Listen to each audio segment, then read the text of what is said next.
আজকে আমি বানাবো জিরা দিয়ে দারুণ মজাদার আর নতুন একটি নাস্তা রেসিপি। এটা আমরা তেলে না ভেজে বানাবো। অনেকেই বলেছেন যে গরম শুরু হয়ে গেছে আর এই গরমে তেলে ভাজা ছাড়া রেসিপি শেয়ার করুন। তাই আমার প্রিয় বন্ধুদের জন্য মাত্র 10 মিনিটে রেডি হয়ে যাওয়ার মতো খুবই মুখরোচক আর মজাদার নাস্তা শেয়ার করতে চলেছি। আশা করছি তোমাদের সবার পছন্দ হবে। পছন্দ হলে ছোট্ট একটা কমেন্ট করে জানাবে। তো বন্ধুরা, সবার প্রথমে আমাদের লাগবে চিরা। চিরা এখানে আমি 1 বাটি নিয়েছি। তোমরা যতটা পরিমাণে নাস্তা বানাবে ঠিক ততটা পরিমাণে চিরা নিয়ে নেবে। এখন চিরাগুলোকে খুব ভালো করে কষলে ধুয়ে নিতে হবে। মানে ধোয়ার কাজটা 2 থেকে 3 বার মতো করে নেবে। চিরার মধ্যে অনেক নোংরা থাকে, এর জন্য চিরাটাকে খুব ভালো করে প্রথমে ধুয়ে নিতে হবে। আর বন্ধুরা, ভিডিও শুরুতে ছোট্ট একটা রিকোয়েস্ট, যদি ভিডিও ভালো লাগে প্লিজ একটা লাইক করে দেবে। তো বন্ধুরা, আমরা চিরাগুলোকে 3 বার ধুয়ে নিয়েছি। এখন খুব ভালো করে জল ঝরিয়ে ঢেকে আমরা রেস্টে রেখে দেব 5 মিনিটের জন্য। ততক্ষণে চিরাটা ফুলে যাবে। বন্ধুরা, 5 মিনিট পর আমি ঢাকনাটা খুলে দিচ্ছি আর তোমাদের দেখিয়ে দিচ্ছি চিরাগুলো কিন্তু ভিজে একেবারে ঝরঝর হয়ে গেছে আর একদম সফট হয়ে গেছে। তো এখন আমি একটা মিক্সিং জারের মধ্যে চিরাগুলো দিয়ে দেব। মানে চিরাগুলোকে আমাদের বেটে নিতে হবে। এবার এর মধ্যে দিয়ে দেব সুজি। যতটা পরিমাণে চিরা নিয়েছি ঠিক তার অর্ধেকটা পরিমাণে সুজি দিতে হবে। স্বাদ মতো লবণ দিয়ে দেব, সাথেই দিয়ে দেব টক দই। চিরাটা বাটতে যতটা দই লাগবে ততটাই দিতে হবে, খুব বেশি দিবার দরকার নেই। তো এখন এই চিরার একটা পেস্ট তৈরি করে নেব। তো বন্ধুরা, চিরার পেস্টটা আমার তৈরি হয়ে গেছে আর একেবারে শুকনো শুকনো করেই কিন্তু পেস্ট করতে হবে। এখানে কিন্তু খুব বেশি নরম পেস্ট তৈরি করা যাবে না। বাটতে যদি সমস্যা হয় তাহলে আরও একটু দই দিয়ে বেটে নিতে পারো। তো বন্ধুরা, আমার একবারে পেস্ট করা যায়নি, আমি 2 বার করে পেস্ট করে নিয়েছি।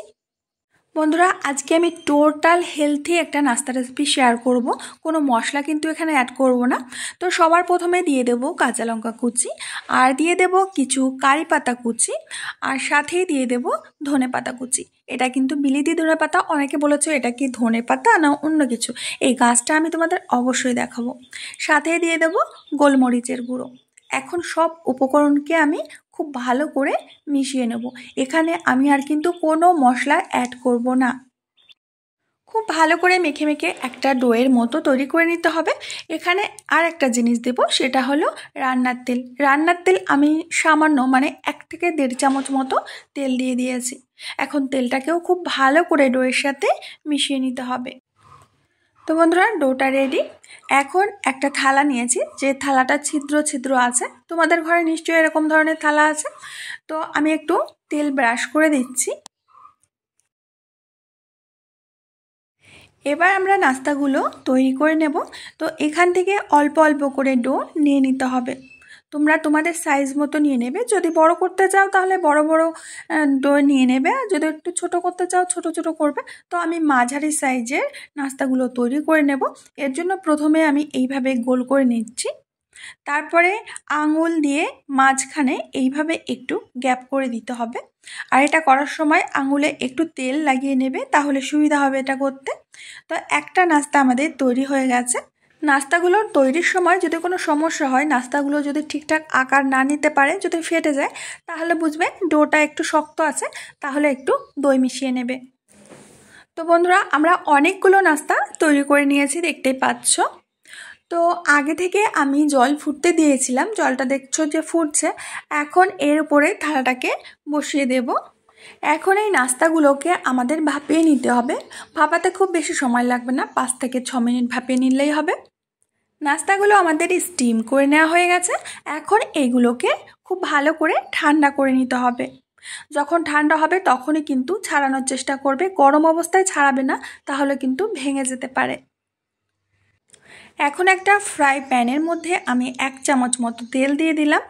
তেলটাকে প্রথমে খুব ভালো করে গরম করে নিতে হবে। তো এখন এর মধ্যে দিয়ে দেব সাদা তিল। সাদা তিল এখানে 1.5 চামচ মতো আমি দিয়ে দিয়েছি। আর সাথেই দিয়ে দেব নারকোলের গুঁড়ো, যেটা দোকানে কিনতে পাওয়া যায়, যেটা বলে ডেসিকেটেড কোকোনাট, সেটাই দিয়ে দিয়েছি। তোমাদের হাতের কাছে কাঁচা নারকোল থাকলে সেটাও কুড়িয়ে দিতে পারবে। আর সাথে দিয়ে দিচ্ছি ম্যাগি মশলা, 1 প্যাকেট ম্যাগি মশলা দিয়ে দিচ্ছি। আর দিয়ে দিচ্ছি লাল লঙ্কার গুঁড়ো, মানে কাশ্মীরি লাল লঙ্কার গুঁড়ো, এটা ঝাল না, শুধু রঙের জন্য। সাথে দিয়ে দেবো 1/2 চামচ চাট মশলা। এখন সমস্ত মশলাগুলোকে খুব ভালো করে মিশিয়ে কষে নিতে হবে। আর বন্ধুরা, এই সময় কিন্তু গ্যাসের আঁচটাকে একেবারে লো করে রাখবে। এবার একটি একটি করে নাস্তা আমরা এর মধ্যে দিয়ে দেব, আর মিডিয়াম আঁচে উল্টে পাল্টে ভেজে নিতে হবে। বন্ধুরা, এই রেসিপিটা যেমন হেলদি আর সেরকম টেস্টি, হালকা ফুলকা মুখরোচক এই নাস্তাটা আশা করি তোমাদের সবার পছন্দ হবে। অন্তত একবার হলেও বাড়িতে ট্রাই করবে। এগুলো দেখতে যতটা লোভনীয়, খেতে তার থেকেও বেশি টেস্টি। তো নাস্তাগুলো আমাদের ভেজে নেওয়া হয়ে গেছে, এখন নামিয়ে নেব।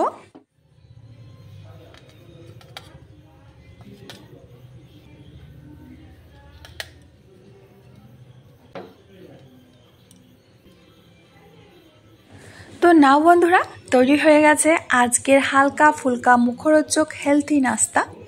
খেতে অসম্ভব সুন্দর। আমি এর ওপর থেকে কিছু ধনেপাতা ছড়িয়ে দিলাম। এই রেসিপিটা খেতে এতটাই টেস্টি হয়, তুমি একবার বানালে তোমার মনে হবে যে আমি কালকে আবার বানাই।